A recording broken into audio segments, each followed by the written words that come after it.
narinig natin na mayroong Oplan pursuit.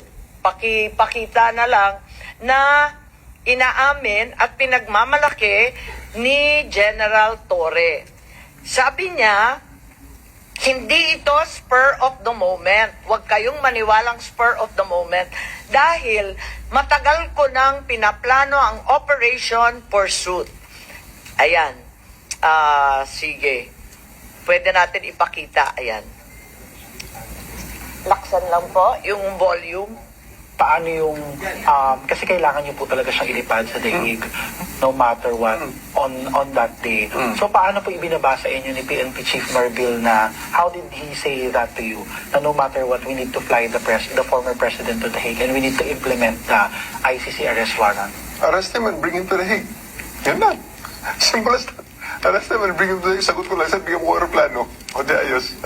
And then the rest, you planned everything. Pero matagal na yan eh. Ang plano na yan, matagal na yan. Hindi yan spur of the moment eh. Matagal na yan.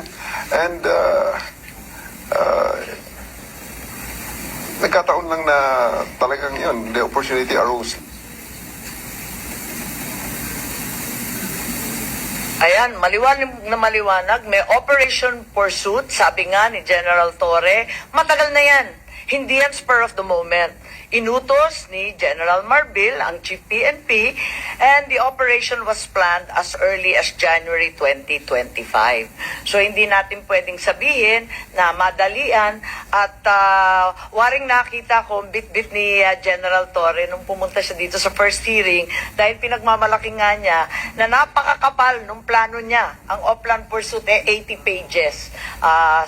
At maliwanag na ang PNO had prepared a secret plan, Oplan Pursuit, to detain PRRD, including scenarios of arresting him either in Manila or Davao. It also contained maps of properties of the former president, his partner, his allies, with arrows labeling the nearby streets where the PNP could access the property. Sana hihingi ako ng kopya nitong 80-page plan called Operation Pursuit. At gusto ko rin sana malaman, katulad ng sambayanan, kung kailan nag-umpisa to.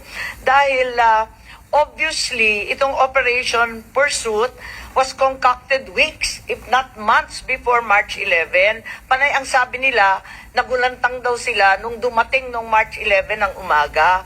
Pero mukhang hindi naman yata totoo to. Hindi naman yung Interpol o yung diffusion notice na dumating ng March 11 ng 3 a.m.